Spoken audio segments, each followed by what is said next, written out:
네, 알겠습니다.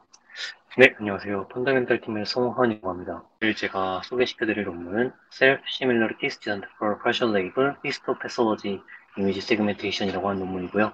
ECCB 2020년에 발표된 논문입니다. 이번 발표는 이제 펀더멘탈 팀의 여러 팀원분들이 많은 도움을 주셨습니다. 먼저 들어가기 앞서서 해당 논문 같은 경우 이 도메인이 굉장히 마이너한 도메인이다 보니까 여러분들께 익숙지 않으실 것 같아서 간단하게 도메인에 대해서 설명을 드리려고 합니다. 이제 제가 이 논문에서 다루고 있는 병리학, 그러니까 패설로지 중에서도 여러 가지 이제 서브 카테고리가 있을 수 있는데 그 중에서도 이제 디지털 패설로지라고 하는 곳에서는 이제 병리학자분들이 이 지금 위에 그림에서 보시는 것과 같은 이제 WSI, 홀사이드 이미지라고 하는 이미지가 있는데 WSI를 보면서 어디에 암이 있는지 그런 암을 찾아내는 작업을 주로 하시게 됩니다. 그래서 이제 보통의 이미지 세그멘테이션이나 아니면 뭐 오브젝트 딕션 약간 이런 것들을 생각을 하시면 될 것 같은데요. 문제가 무엇이냐 하면은 이런 WSI라고 하는 이미지는 그 하나의 슬라이드 이미지가 굉장히 커서 보통적으로 보시는 것 같이 10만 곱하기 10만의 픽셀의 크기를 갖는 경우도 굉장히 많이 있고요. 뭐 작다고 하더라도 5만 곱하기 5만의 픽셀 수를 가지는 경우가 이제 대다수입니다. 따라서 이렇게 굉장히 슬라이드의 이미지가 크다 보니까 여러 가지 문제점들이 생길 수가 있는데 이 논문에서 지금 주목하고 있는 것은 우리는 WSI에서 이제 캔서 그러니까 어, 암이 어디 있는지 세그멘트를 하고 싶다. 그래서 인스턴스 세그멘테이션을 하고 싶은데 다음 문제는 WSI라는 이미지가 너무 크다 보니까 이 병리학자분들이 어노테이션을 하실 때조차도 제대로 모든 암을 찾아서 어노테이션을 어, 하실 리가 없다. 따라서 특정 이제 암 부분, 특정 어떤 지역들에만 잘 어노테이션이 되어 있고 어떤 다른 부분들에는 암이 있음에도 불구하고 암이라고 어노테이션이 제대로 되어 있지 않을 경우가 있다라고 가정을 합니다. 즉 다루고자 하는 태스크가 세그멘테이션 도메인에서 이제 레이블이 노이즈할 때 어떻게 모드를 학습시킬까라고 하는 문제가 될 수 있습니다. 네, 그리고 본 논문의 소개에 앞서서 한 가지만 간단히 더 설명을 드리자면은, 이제 본 논문에서는 그 일반적인 세그멘테이션과 같이 그 커먼한 저희 이미지 프로세스에서 다루는 세그멘테이션과는 다르게 픽셀 레벨 클래시피케이션이 아니라 패치 레벨 클래시피케이션을 하게 됩니다. 그래서 이 패치라는 것을 다음에 설명드리겠지만, 저희가 보통 할 때는 이제 어떤 픽셀이 있고 그 픽셀이 무슨 물체냐라는 클래시피케이션을 하게 되는데 여기서는 한 여러 픽셀의 뭉치, 그러니까 하나의 패치를 두고 이 패치 안에 캔서가 있냐 없냐라고 하는 클래시피케이션 문제를 다루게 됩니다. 네, 그래서 조금 더 구체적으로 그림과 함께 설명드리자면은 먼저 이 A에 나타나 있는 사람이 병리학자, 패솔로지스트이고요. 이분들이 여러 가지 패치들이 주어졌을 때 이 패치 중에서 어떤 패치 안에 암이 있는지를 이제 레이블링을 하게 됩니다. 보시면은 이 그림의 안에서는 파란색으로 특히 그런 암 부분을 레이블링 해놨고요. 그렇게 완성된 그림이 왼쪽에 partial label WSI라고 하는 것입니다. 그래서 논문에서는 이렇게 partially labeling된 WSI를 가지고 모델을 학습시켜서 이 모델이 레이블링 되지 않은 다른 캔서 부분도 잘 찾아내기를 원하는 그런 이제 모티베이션을 갖고 있습니다. 뭐 결과적으로 보시면 오른쪽 그림과 같이 이렇게 레이블링이 되어 있지 않았지만 어쨌든 캔서였던 부분들을 잘 프레딕트 할 수 있도록 모델을 학습시키는 게 목표입니다.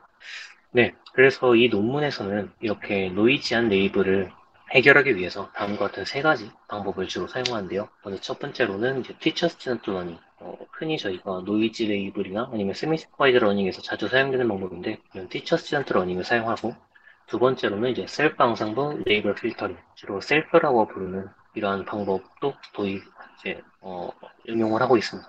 그리고 마지막으로는 이제 시밀러리티 러닝이라고 해서 이거는 이제 이 논문에서 제안을 하는 방법이고 그런 저희가 아무래도 있는 도메인이 병리학이라고 하는 특별한 도메인이다 보니까 이런 병리학이라고 하는 도메인에서만 쓸 수 있는 엑스퍼트 논리지를 활용을 해서 노이즈한 레이블을 조금 더 제거를 하자라고 하는 이제 방법론 중에 하나입니다.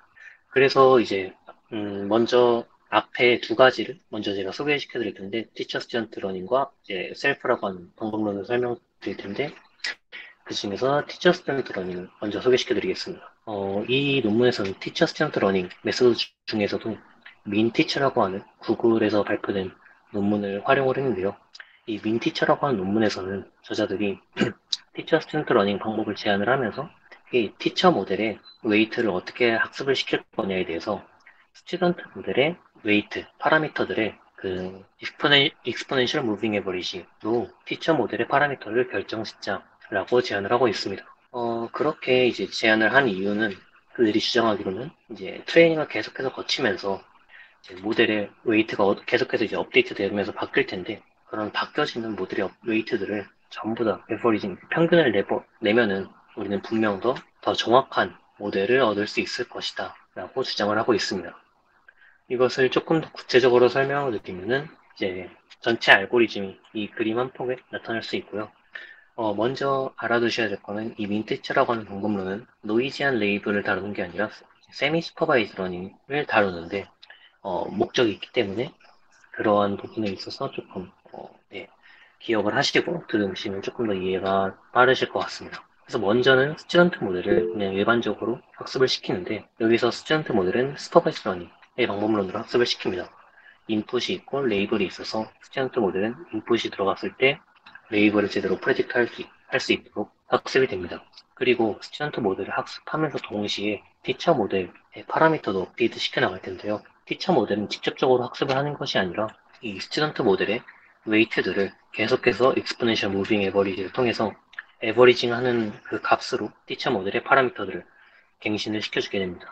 뭐 그리고 또 한 가지 여기서 이제 코스트, 이제 로스라고 표현할 수 있겠죠. 로스가 하나 더 걸려있게 되는데 이것은 어떤 것이냐면 이제 컨시스턴시 코스트라고 하는데요. 이 논문에서 주장하는 게 티처 모델이 아무래도 스튜던트 모델보다 더 로버스트하고 더 어큐레이트하다 보니까 티처 모델에 어떤 레이블링에 되어 있지 않은 인풋을 넣고 스튜던트 모델에 똑같은 인풋을 집어넣고 그 다음에 두 개의 출력이 같아지도록 이 프레딕션의 결과가 같아지도록 스튜던트 모델을 추가적으로 학습을 하는 겁니다. 따라서 스튜던트 모델에는 뭐 일반적인 크로스 엔트로피 로스가 걸려있고 플러스에서 이 컨시스턴시 관련된 로스가 하나 더 걸려있는 형태라고 보시면 될 것 같습니다. 다만 제가 소개시켜드릴 논문에서는 이 컨시스턴시 로스 부분은 다루지 않기 때문에 제가 구체적으로 이 부분에 대해서 설명을 드리지 않을 예정입니다. 또한 이제 익스포넨셜 무빙 에버리지가 익숙하지 않으신 분들을 위해서 간단하게 이렇게 수식으로 표현을 해봤는데 보시는 것 같이 이전 웨이트와 새로운 웨이트를 계속해서 이제 웨이트 어떠한 알파라고 하는 값으로 웨이트를 시켜주면서 에버리지를 해주게 되는 그런 것을 exponential moving average라고 말을 하게 됩니다. 네, 그 다음으로 이제 소개시켜 드릴 것은 셀프라고 하는 논문인데요. 이제 아까 말씀드린 대로 이것은 셀프 양생벌 레이블 필터링이라고 하는 방법이고 이 셀프라고 하는 논문에서 저자들은 우리는 학습하는 도중에 어떠한 샘플이 노이지한 레이블을 가져가는지도 아이덴티파이 할 수 있고 또한 그런 노이지한 레이블도 리파인을 할 수 있다 라고 주장을 하고 있습니다. 그리고 그들의 키 아이디어는 어떤 것이냐면은 이 아, 모델이 이제 계속해서 트레이닝을 해나가면서 어떤 입력에 대해서 프레딕션을 계속해서 만들어 나갈 텐데 그런 프레딕션을 우리가 계속 이제 업데이트 해나가고 그것들을 잘 어떻게 활용을 하면은 우리가 조금 더 노이지한 레이블들을 필터링 할 수 있고 그 다음에 노이지한 레이블들을 리파인 할 수 있지 않을까라고 제안을 하고 있는데요. 이 키 아이디어만 들으시면 어떤 건지 정확히 감이 안 오실 텐데 그것을 이렇게 그림으로 표현을 하는 것을 보여드리면서 다시 한번 설명을 드리도록 하겠습니다. 네, 이 그림이 지금 이 셀프라고 하는 프레임워크 전체를 나타내고 있는데요. 이 중에서 제가 오늘 소개시켜드릴 논문에서 사용하는 부분에 대해서만 설명을 드리자면은 먼저 모델을 이제 트레이닝 데이터셋 전부로 학습을 하게 됩니다. 그리고 학습하는 도중에 어떤 입력 X에 대해서 모델이 출력 Y를 만들어 나갈 텐데 그 Y를 계속해서 이제 에버리지를 취해서 그것을 수도 레이블로서 다음 학습 때 사용하는 것입니다. 예를 들어서 그 에폭 1에서는 어떤 X에 대한 출력을 1이라고 할 수도 있고 에폭 2에서는 똑같은 X에 대해서 출력을 2나 3이라고 할 수 있겠죠. 이런 출력들을 계속해서 모아온 다음에 그것들을 에버리징해서 그 다음 에폭에서 수도 레이블로서 학습을 하는 것입니다. 그리고 또한 이 셀프라고 하는 논문 자체에서는 아까 말씀드린 대로 이런 수도 레이블을 만드는 것뿐만 아니라 노이즈한 레이블은 학습을 하지 않도록 뭐 하는 그런 부분도 달려있긴 한데, 제가 오늘 소개시켜드릴 논문에서는 이렇게 수도 레이블을 만드는 방법만을 채택을 해서 사용을 하고 있기 때문에 이 부분에 대해서만 설명을 드리고 넘어갈 예정입니다. 네, 결국에는 제가 오늘 소개시켜드릴 논문에서는 각각의 논문에서 이렇게 두 가지 앙상블 방법을 가져왔다라고 이해를 하시면 될 것 같습니다. 첫 번째로 민티처에서는 저희가 모델의 파라미터를 계속해서 에버리징 해왔죠. 그것은 결국에는 여러 에폭에서의 모델을 앙상블한다 라고 이해를 하시면 될 것 같고, 두 번째, 셀프라고 한 논문에서는 프레딕션을 계속해서 에버리징 했죠. 따라서 여러 에폭에서의 프레딕션을 앙상블을 한다 라고 이해를 하시면 될 것 같습니다.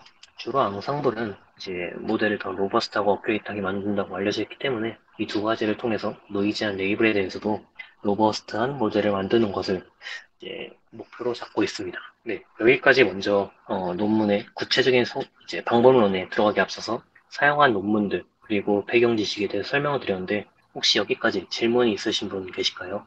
아, 네, 좋은 발표 잘 듣고 있습니다. 저는 그 티처 스튜던트 모델에 대해서 질문 드릴 게 있는데요. 네.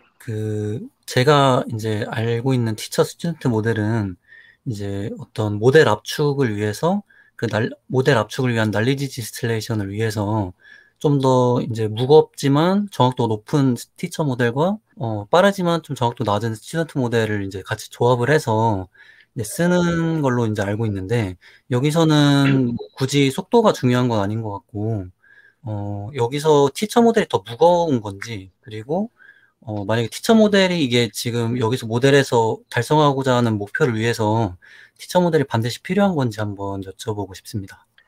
네. 우선 질문 감사드립니다. 네, 그래서 말씀하신 것처럼 티처 스튜던트 모델이라는 게 굉장히 여러 분야에서 쓰이고 있고 네, 비슷한 프레임워크들이 다양한 방법을 위해 사용되고 있는데 먼저 질문하신 것처럼 놀리지 디스틸레이션 관련해서도 티처 스튜던트와 비슷한 프레임워크가 적용이 되고 있고요. 다만 이게 말이 정말 티처랑 스튜던트 모델이어서 두 개가 비슷해 보이는 것이지 두 개는 이제 간단히 생각해서 하시기 위해서는 그냥 다른 프레임워크이다라고 생각을 하시는 게 편할 거고요. 이런 세미 슈퍼바이즈에서 주로 사용되는 티처 스튜던트 모델은 세미 슈퍼바이즈니까 이제 레이블이 주로 없는 데이터를 학습시키기 위해서 티처 모델이라는 것을 도입을 했다라고 생각을 하시면 조금 더 이해하시기 편할 것 같고 특히 민 티처라고 하는 데서는 전혀 모델 컴프레션이나 이런 부분에서는 관련이 없어서 스튜던트 모델과 티처 모델이 완전히 동일한 아키텍처의 네트워크를 사용을 하고 있습니다. 네, 감사합니다. 네, 감사합니다.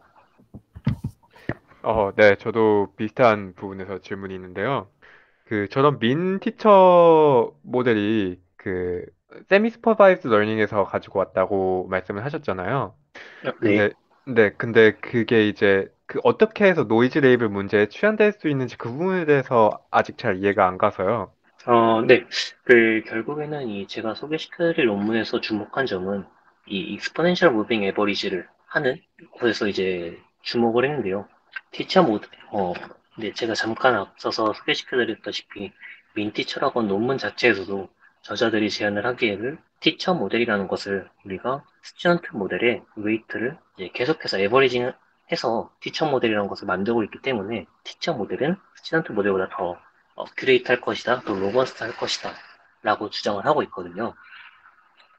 따라서 제가 소개시켜드릴 논문에서 그 부분에 주목을 해서 그럼 우리도 티처 모델을 하나 준비를 해두면은 그게 노이지한 레이블로 학습한 스튜던트 모델보다 더 로버스트하게 학습이 되지 않을까라고 해서 이제 그런 티처 모델에 주목을 해서 이거를 도입을 하였습니다. 음, 그래서 중점적으로 이제 도입을 했던 부분은 익스포넨셜 무빙 에버리지 저 방법론을 중점적으로 했다라는 말씀이신 거죠? 네, 맞습니다.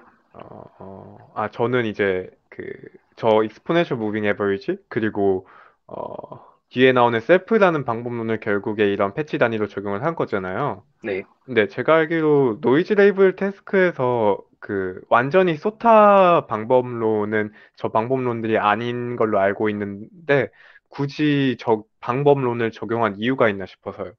네. 말씀해주신 것처럼 뭐 여러 가지 방법론이 최근 뭐 사용되고 있는 컨믹스나 뭐 여러 가지가 사용될 수 있긴 한데, 본 논문에서는 제가 알기로는 이제 컨믹스나 그런 커먼한 그 도메인의, 아니, 그 커먼한 도메인에서 사용되는 방법론들 같은 경우에는 이런 패솔로지에는 뭐 적합하지 않다라고 일단은 표현을 하고 있고요. 그 이유에 대해서는 정확히 설명을 하고 있진 않지만, 제가 추측해오는, 제가 알고 있는 방법이 많진 않지만, 뭐, 예를 들어 컷믹스나, 뭐, 이런 믹스업 관련된 이제 그 류들이 주로 노이즈 레이블에 사용을 되고 있는데, 이런 컷믹스, 디바이드 믹스 이런 종류들은 아무래도 정말로 패치를, 여러 가지 이미지들에서 일부분 패치를 따와서 합성시키는 방법을 주로 쓴다거나 이러기 때문에, 음. 이런 병리학처럼 이런 생긴 패치를 만들기에는 굉장히 부자연스러운 이제 그런 커넥션이 생긴다던가 디바이드에서 음. 믹스를 했을 때 그런 부분에 있어서 아무래도 안 좋지 않을까라고 저자들이 생각을 하지 않았을까 아, 하고 추측하고 있습니다. 어쨌건 이제 소타 같은 멘토믹스 같은 논문들은 어쨌건 믹스업이나 컷믹스 같이 이제 섞어버리는 아규멘테이션을 사용을 하니까 그 섞어버리는 아규멘테이션 자체가 있는 게 이제 병리학적인 부분에서는 오히려 도움이 안 될 수도 있을 것 같다라는 말씀이신 거죠? 네, 일단 그렇게 추측을 하고 있습니다. 아, 저도 비슷하게 좀 생각이 드는 것 같습니다. 답변 감사드립니다. 네, 감사합니다. 네, 그러면 이제 이후부터는 이 논문에서 주장하는 이제 제안하는 시밀러리티 러닝이라고 하는 것과 이 논문에서 그럼 이 세 가지 방법들을 어떻게 합쳤는지에 대해서 설명을 드리도록 하겠습니다. 먼저 이런 시밀러리티 러닝이라고 하는 것은 굉장히 심플한 아이디어이고 굉장히 간단한데요. 이 저자들이 제안하는 시밀러리티 러닝이라고 하는 것이 무엇이냐면은 이 근처에 있는 패치들은 그 비슷한 수도 레이블을, 그러니까 비슷한 레이블을 가져야만 한다라는 게 일단 첫 번째고요. 두 번째는 근처에 있는 패치들은 그 피처 레벨에서의 피처도 굉장히 비슷할 것이다 라고 하는 것입니다. 그래서 그들이 생각하는 게 뭐냐면은 그냥 정말로 이제 뭐라고 하죠?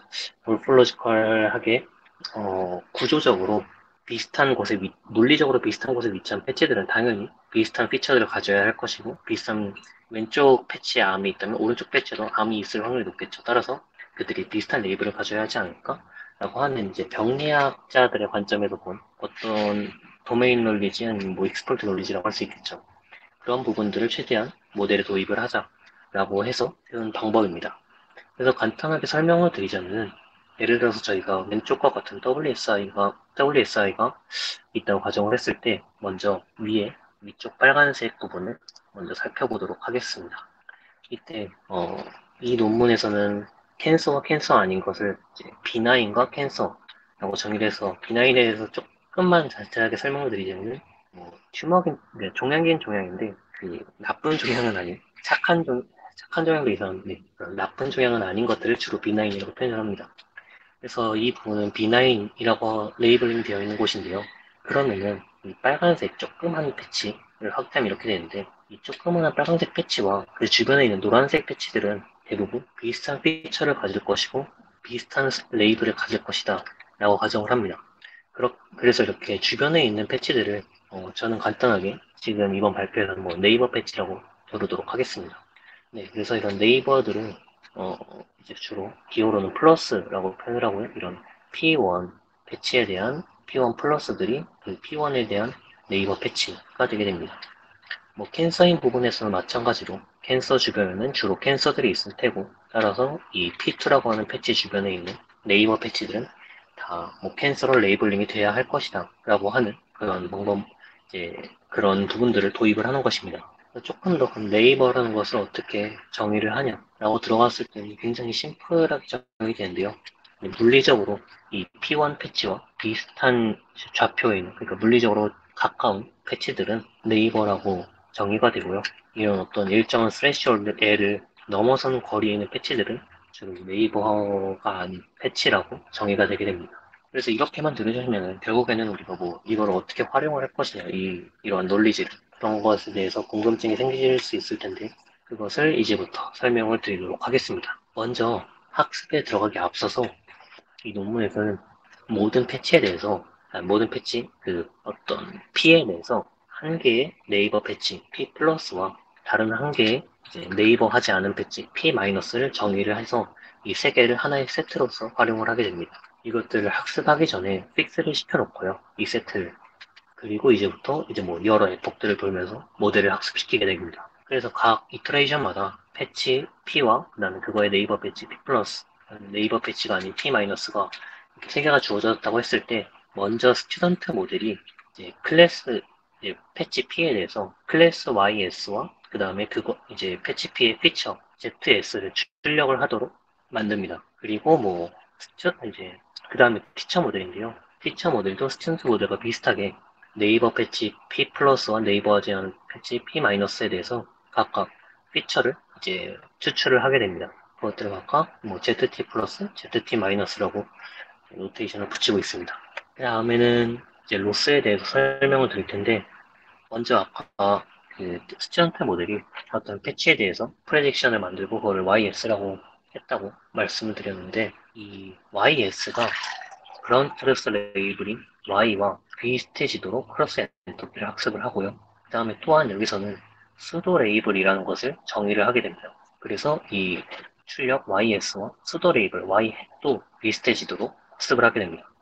수도 레이블이라는 것은 아직은 제가 설명을 드리지 않았지만 학습 맨 초기의 수도 레이블은 그라운드 트루스 Y와 완전히 똑같이 설정이 되어 있다라고 생각을 하시면 됩니다. 그리고 학습함에 따라서 이제 F폭이 지나감에 따라서 이 수도 레이블이라는 것을 계속해서 바꿔주게 됩니다.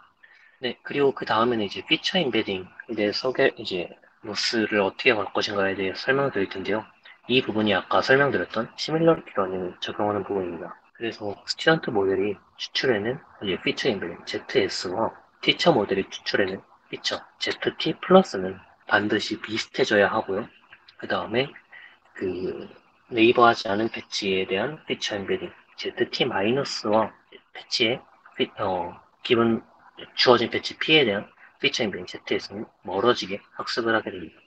따라서 뭐 이제 로스 함수는 다음과 같이 간단하게 정의를 할 수 있을 텐데요. 뭐 보시면 아시겠지만 그냥 기본적인 모델에 소프트맥스 건 다음에 뭐 네거티브 로그 라이클리후드 거는 형태의 이제 로스를 걸게 됩니다. 그 다음에는 이제 위에서 정의한 여러 가지 로스들을 활용을 해서 스튜던트 모델을 학습을 진행시키고 그 다음에 학습이 끝난 스튜던트 모델의 파라미터를 이용해서 티처 모델의 파라미터들을 EMA, Exponential Moving Average로 하나씩 갱신을 하게 됩니다. 네. 이렇게 보시는 것처럼 현재까지 시밀러리티 러닝을 이용해서 이 피처들을 비슷하게 만들었고 그 다음에 그 티처 스튜던트 모델을 이용해서 굉장히 로버스트한 티처 모델을 만드는 것을 보실 수 있고요. 이 다음에 그럼 이 현재 복귀일이 끝나고 그 다음에 하는 게 무엇이냐 하면 수도 레이블을 업데이트 시켜나가는 과정을 이제 하게 됩니다. 수도 레이블과는 별개로 앙상블드 프레딕션이라고 하는 Y바라고 하는 것도 이제 등장을 하게 되는데요. 이 두 가지 이제 엑스도 레이블과 앙상블드 프레딕션이라고 하는 게 동시에 나와서 조금 헷갈리실 수도 있을 텐데 잘 보시면 충분히 쉽게 이해가 가능하기 때문에 천천히 따라오시면 될 것 같습니다. 네. 그래서 먼저 티처 모델이 보시면은 아시겠지만 티처 모델이 패치 P에 대해서 프레딕션을 만들고 그 프레딕션을 계속해서 이제 업데이트 시켜나가는 과정을 거치게 되고요. 예를 들어서 F1에서 티처 모델이 패치 1에 대해서 뭐 1이라고 예측을 했다면 캔슬하고 예측을 했고 F2에서도 캔슬하고 예측을 했고 F3에서는 티처 모델이 이 패치 1이라는 거에 대해서 B9이라고 예측을 했다면 이 앙상블드 프레딕션 Y 반은 아마 0.78에 가까운 값이 될 것입니다. 이런 것처럼 계속해서 그 프레딕션을 한 패치에 대한 프레딕션을 이제 익스포넨셜 무빙 에버리지를 통해서 쭉 에버리징 해나간 값을 y바라고 하고요. 그 다음에 수도 레이블 y 햇이라는 것도 나오는데 이것은 무엇이냐면은 패치의 p의 앙상블드 프레딕션 y바와 그 패치 p의 네이버한 패치 p 플러스의 앙상블드 프레딕션 y바 플러스에 대한 값을 결국 또 뭐 에버리징 한 값을 수도 레이블 y 햇이라고 합니다. 이것은 결국에는 무엇을 의미하냐면 네이버한 패치들끼리에는 비슷한 수도 레이블을 가질 것이다 라고 하는 시밀러리티 러닝의 그런 가정을 도입을 했다라고 이해를 하시면 될 것 같습니다. 네, 지금까지 뭐 여러 가지 굉장히 소개돼서 정신이 없으셨을 텐데 이것을 이제 그림 한 장으로 논문에서는 소개를 하고 있고요.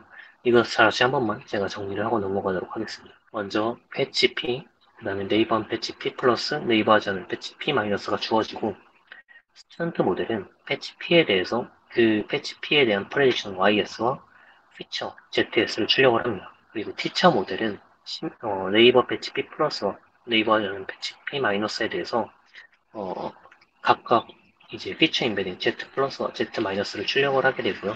그 다음에 시밀러리티 로스를 이용해서 이 ZS와 Z 플러스가 비슷해지고 ZS와 Z 마이너스와는 비슷해지지 않도록 학습을 하게 됩니다. 또한 마찬가지로 이제 수도 레이블 티처 모델이 이제 네, 죄송합니다. 티처 모델이 이 패치 P에 대해서 어떠한 출력을 내보내게 되고 그것들 계속해서 에버리징하는 방식으로 앙상블드 프레딕션이라고 하는 Y바를 만들어내고요. 이런 Y바를 이용해서 뭐 여러 주변의 네이버한 패치들을 고려를 해서 수도 레이블 Y햇을 만들게 됩니다. 그리고 이 수도 레이블 Y햇과 아까 스튜던트 모델이 출력한 YS가 비슷해지도록 학습을 또 하게 됩니다. 네, 이런 다양한 세 가지의 방법론을 활용을 해서 이 논문에서는 노이지한 레이블을 우리가 제거를 했다라고 주장을 하고 있습니다. 네, 그래서 여기까지 제가 굉장히 많은 내용들을 함축시켜서 전달을 드렸는데 혹시 여기까지 질문이 있으신 분 계실까요? 네, 감사합니다. 네, 그럼 이제부터는 실험에 대해서 소개를 드릴까 합니다. 그래서 이 실험에서는 여러분들께는 아마 익숙하지 않은 데이터셋을 사용했는데요. 카멜레온 16이라고 하는 데이터셋을 활용을 했고요. 저자들은 그럼 노이지한 네이버를 어떻게 구현을 했냐라고 했을 때 다음과 같은 방식으로 노이지한 네이버를 구현을 했습니다.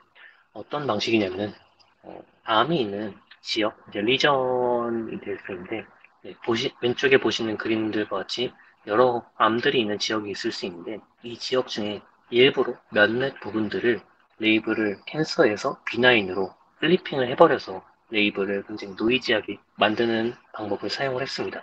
네, 그래서 플리핑하는 방법을 총 두 가지 제안을 하고 있는데요. K탑과 K랜드입니다. 그래서 K탑의 경우에는 캔서 리전 중에서 그 물리적으로 리전이 가장 큰 부분들을 이제 플리핑해 나가는 방법인데 예를 들어 K탑에서 K가 1이라면 리전이 가장 큰 하나의 리전에 대해서만 캔서를 이제 B9이라고 플리핑을 하고요. K탑에서 K가 2일 때는 뭐 가장 큰 것과 그 다음으로 가장 큰 것, 이 두 가지 리전에 대해서 레이블을 플리핑을 하게 됩니다.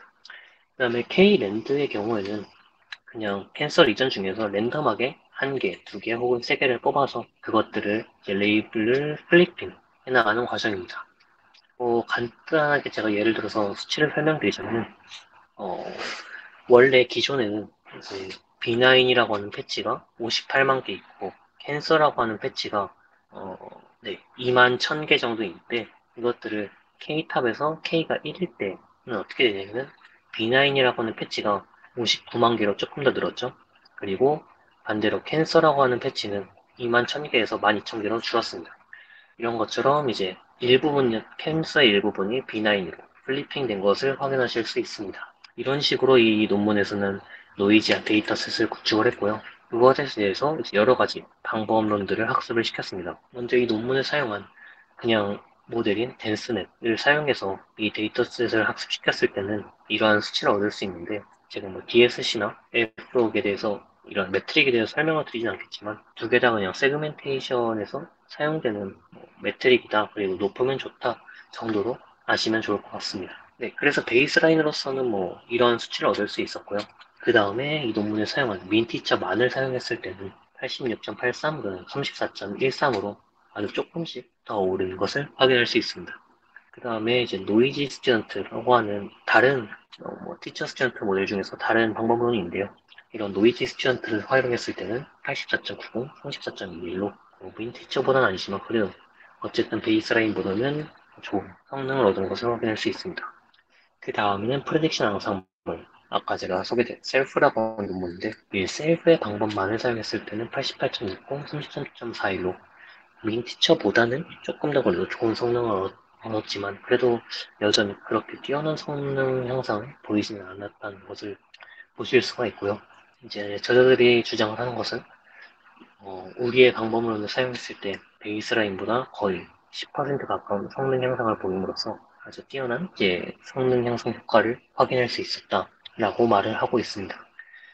네. 그리고 아까 소개드린 것은 K탑이 1일 때와 K랜드가 1일 때에 대해서만 이제 저자들이 실험을 진행을 하였고 그 외에 뭐 K탑에서 K가 2이나 3일 때에 대해서는 다른 방법론들하고 비교는 딱히 하고 있지 않고요. 베이스라인하고만 이제 성능을 비교를 하고 있는데, 보시면 아시다시피 대부분의 경우에 이제 제한 방법이 성능이 더 좋은 것을 확인하실 수 있습니다. 다만 여기서 제가 조금 발견한 두 가지 특이한 점은, 첫 번째는 뭐 컴플릿 할 때, 그러니까 노이즈가 없을 때는 베이스라인이 제한 방법보다 더 좋은 성능을 얻을 수 있었고요. 두 번째 특이한 점은 이제 베이스라인으로 모든 레이블이 노이즈하지 않을 때 어떤 성능이 92.68인데 반해서 이 제한 방법을 사용했을 때 K탑에서 K가 1일 때 얻은 성능이 93.76으로 컴플리트 했을 때보다 더 높은 것을 보실 수 있습니다. 굉장히 특이한 두 가지가 있었는데, 제가 이것을 해석한 방법은 첫 번째로 제한 방법 같은 경우는 어쨌든 레이블이 노이지하다라는 전제 조건을 깔고 있기 때문에 이런 컴플리트한 상황에 있어서는 좋은 방법을 내는 게 시장초 목표가 아니니까 이거는 그래도 이해를 어느 정도 할 수 있지 않을까라고 생각을 하고요. 두 번째로 노이즈가 있음에도 불구하고 노이즈가 없을 때보다 더 좋은 성능을 얻는 점에 대해서는, 첫 번째로 제가 이제 생각을 하고 있던 것은, 레이블, 그러니까 오픈 데이터 셋이라고 하더라도 레이블이 100% 완벽할 수는 없을 테고, 레이블이 되어 있던 곳이 사실은 노이지 할 수도 있을 거니까 이 제한 방법이 그런 노이지한 레이블을 어느 정도 감소시켰다거나 어떤 그런 리파인한 것으로 성능 향상을 얻을 수 있었지 않았을까? 라고 하는 가정 하나와, 두 번째는 이제 모델 앙상블과 프레딕션 앙상블을 통해서 이제 노이즈한 레이블에 대한 것뿐만 아니라 그냥 모델 자체적으로도 일반적으로 했을 때보다 더 로버스트한 모델을 얻을 수 있을 거기 때문에 그런 부분에서 더 좋은 성능을 얻었지 않았을까라고 생각을 하고 있습니다. 네, 그 다음으로 저자들은 어블레이션 스터디도 여러 가지 진행을 했는데요. 총 여기서는 세 가지 파트로 나눠서 진행을 했는데, 첫 번째로 이제 심 엠베딩이라고 해가지고 아까 보여드린 것처럼 이제 시밀러리티 러닝 중에서도 그 피처들을 이제 비슷하게 했을 때 네이버한 피처와 네이버하지 않은 피처들 간에 이제 그런 피처 디스턴스를 멀어지게 하는 방법을 적용했을 때와, 프레디 앙상블이라고 해서 셀프 방법론을 이용해서 프레딕션들을 앙상블했을 때 방법, 그 다음에 심 앙상블이라고 해서 시밀러리티 러닝 중에서 네이버 패치들끼리 비슷한 수도 레이블을 갖도록 하는 방법을 하는 이 세 가지 파트를 이용해서, 세 파트를 이용해서 어블레이션 스터디를 진행을 했고요. 하나씩 당연하겠지만 적용을 할 때마다 성능이 더 올랐다라고 저자들은 이제 주장을 하고 있습니다.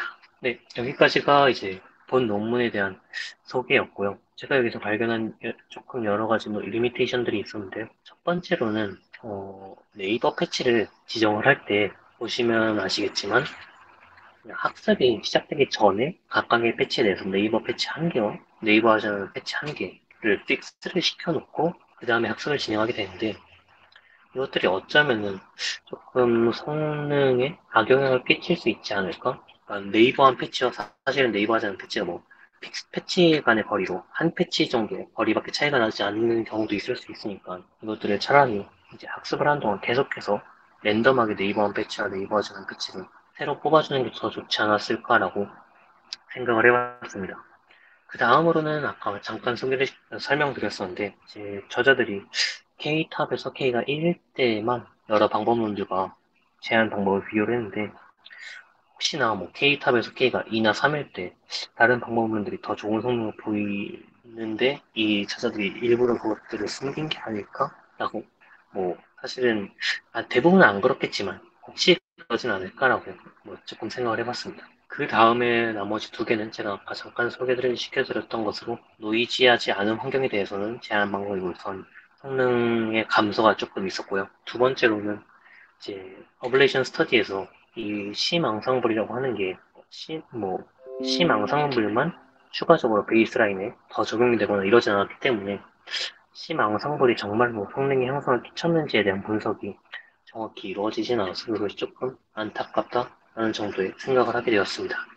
네, 제가 준비한 발표는 여기까지고요. 굉장히 뭔가 두서없이 진행된 감도 없지 않아 있는데, 여기까지 질문이나 뭔가의 추가적인 코멘트들이 있으시다면 편하게 해주시면 제가 최대한 아는 대로 답변해 드리도록 하겠습니다. 네, 베이스라인 내용 중에 댄스넷을 대표적으로 사용을 한 것 같은데, 네. 뭐 웨지넷이나 VGG넷이나 에피션트넷 같은 다른 CNN 구조가 있는데 굳이 덴스넷을 사용한 이유가 논문에 쓰여 있나요? 아니요. 논문에서는 전혀 그런 부분들에 대해서는 그러니까 설명을 하고 있진 않고요. 딱히 저자들도 특별히 아마 생각 없이, 제 개인적인 생각이 견해입니다. 특별한 뭐 생각 없이 댄스넷을 그냥 고르지 않았을까라고 추측은 하고 있습니다. 특별히 뭐 레즈네트에서 실험을 해봤다라는 말도 없고요. 네. 저도 비슷할 것 같기는 합니다. 그래도 웨지넷 이후에 이피션트넷 이전이라면 그나마 좀 어, 제일 많이 사용되던 게 덴스넷이긴 하니까요. 네. 네, 감사합니다. 아닙니다. 감사합니다. 네, 제 발표는 여기서 끝입니다. 네.